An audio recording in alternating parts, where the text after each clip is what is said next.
गीता से मिलता है ज्ञान और रामायण से मिलते हैं राम। गीता से मिलता है ज्ञान और रामायण से मिलते हैं राम। भाग्य से मिलता है हिंदू धर्म और किस्मत से मिलता है हिंदुस्तान। नमस्कार, હું ધ્રુવી આર દેસાઈ, લેખક, વક્તા અને એન્કર આપ સૌને હૃદયથી પ્રણામ કરું છું. સાહેબ, ઇતિહાસમાં પહેલી વાર એવું બનવા જઈ રહ્યું છે કે આજે 26મી તારીખ છે અને સાથે જ 26મું વર્ષ છે. કેટલું સરસ મજાનો કોઇન્સિડન્સ છે ને. પરંતુ આજે માત્ર રાષ્ટ્રધ્વજ લહેરાવવાનો દિવસ નથી, પરંતુ આ દિવસ સાક્ષી છે કે આજે ભારતે દીકરીઓને માત્ર કાગળમાં નહીં પરંતુ કાયદાઓમાં સ્થાન આપ્યું છે, બંધારણમાં સ્થાન આપ્યું છે. આજે દિલ્હીના કર્તવ્ય પથ પરથી ભારતીય સૈન્ય તથા ભારતીય સંસ્કૃતિનું શક્તિ પ્રદર્શન થઈ રહ્યું છે. ત્યારે મને એમ થાય કે ભારતનું સાચું બંધારણ તો ગામડાના પાદરેથી ભણવા નીકળેલી આ દીકરીઓના ડગલામાં લખાયેલું છે. કારણ કે જ્યારે કે દીકરી ભણતર તરફ ડગલું માંડે છે ને તો એકલી નથી ચાલતી, પરંતુ એની પાછળ આખા એ ભારત વર્ષનું ભવિષ્ય ચાલતું હોય છે. એના ડગલામાં જે આત્મવિશ્વાસ છે એ જ આ દેશની સાચી લોકશાહી છે. અને એટલા માટે જ આપણે ત્યાં કહેવાય છે કે યત્ર નાર્યંતુ પૂજન્તે રમન્તે તત્ર દેવતા, કે જહાં નારી કી પૂજા હોતી હૈ વહી દેવતા નિવાસ કરતે હૈ. અને જ્યારે એક દીકરી પગભર થાય છે ને તો એ ખાલી ઘર નથી ચલાવતી, પરંતુ આ દેશના વિકાસના પૈડાને ગતિ આપે છે. અને એટલા માટે જ સંસ્કૃતિ, શિક્ષણ અને નેતૃત્વ આ ત્રણેયનો ત્રિવેણી સંગમ એટલે આજની દીકરી.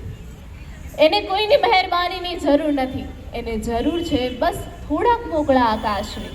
અને એવું જ મોકળું આકાશ અને માતૃત્વની હૂંફ આપવાનું કાર્ય જો કોઈ કરી રહ્યું હોય ને તો એ છે આપણી આ એસપી ગર્લ્સ હોસ્ટેલ.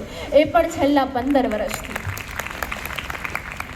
15 વર્ષ પહેલાં જ્યારે આ સંસ્થાનું બીજ રોપાયું હશે ત્યારે અનેક મુશ્કેલીઓ આવી હશે, અનેક અડચણો આવી હશે, અનેક ગૂંચવણો આવી હશે, પરંતુ આજે આ વિશાળ વટવૃક્ષ નીચે બેસીને હું આપ સૌની આંખોમાં આત્મવિશ્વાસ જોઉં છું ને ત્યારે મને એમ થાય કે આ સંસ્થાનો પુરુષાર્થ સફળ રહ્યો છે, આ સંસ્થાનું સપનું સાકાર થયું છે. અને આવું ત્યારે જ શક્ય છે કે જ્યારે મારા પિતા તુલ્ય ટ્રસ્ટીઓ સતત અડીખમ આ સંસ્થા માટે ઊભા રહ્યા હોય. પહેલું કહેવાય છે ને કે ઓછી નિંદ્રા આણતો ને કોડ પર મૂકતો એ કાપ, કે ઓછી નિંદ્રા આણતો ને કોડ પર મૂકતો એ કાપ, વિચારતો વેઠીને વેદના ઈ બહુગુણ વાળો બાપ, ઈ બહુગુણ વાળો બાપ. કે પટેલ સમાજની દીકરીઓના ભવિષ્ય માટે પોતાની નિંદ્રાનો ત્યાગ કરી, પોતાના મોજ શોખ ઉપર કાપ મૂકી અને દિવસ રાત ગમે તેવી પરિસ્થિતિની અંદર સતત કાર્ય કરતા રહ્યા હોય ને એવા મારા પિતા તુલ્ય ટ્રસ્ટીઓને મારા હજારો વંદન છે. અને તેઓ આ સંસ્થા હેઠળ દીકરીઓને એવી રીતે તૈયાર કરે છે કે માત્ર પરીક્ષામાં નહીં પરંતુ જીવનની ગમે તેવી કસોટીની અંદર સાવજની ગર્જનાની માફક ઊભી રહી શકે છે. અહીંયાથી જ્યારે દીકરી નીકળે છે અને આત્મનિર્ભર બનીને સમાજની અંદર જાય છે ને ત્યારે એ સાબિત કરે છે કે રાષ્ટ્ર નિર્માણની પાયાની ઈંટ તો દીકરી જ છે. જેમ બંધારણ વગર લોકશાહી અધૂરી છે, કે જેમ બંધારણ વગર લોકશાહી અધૂરી છે, એમ દીકરીના ભણતર વગર આ દેશની પ્રગતિ અધૂરી છે. અને કહેતા મને ગર્વ થાય કે આ સંસ્થા આ વાતને ખૂબ સારી રીતે સમજે છે. તેમજ બંધારણ તો માત્ર રસ્તો બતાવે છે, પરંતુ એ રસ્તા પર ચાલી અને છેક મંજિલ સુધી પહોંચવાનું જોમ, હિંમત જો કોઈનામાં હોય ને તો એ આ દીકરીઓના ડગલામાં છે. એટલા માટે જ મને કહેવાનું મન થાય કે ન ગણે પુસ્તકના પાના કે જેમાં બાકી કંઈ નથી, ન ગણે પુસ્તકના પાના કે જેમાં બાકી કંઈ નથી, રચ ઇતિહાસ એ પાના ઉપર જેમાં લખાયું કંઈ નથી.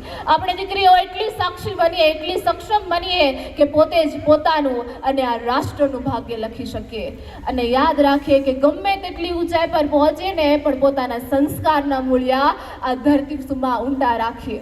કારણ કે યત જ્ઞાનમ શાપમ તતમ ભવંતમ સ્વમૂલ્યાની વિસ્મર્યતિ. वह ज्ञान शाप है जो आपको आपके संस्कार भुला दे. That knowledge is curse which makes you to forget your own values. जय हिंद, जय भारत.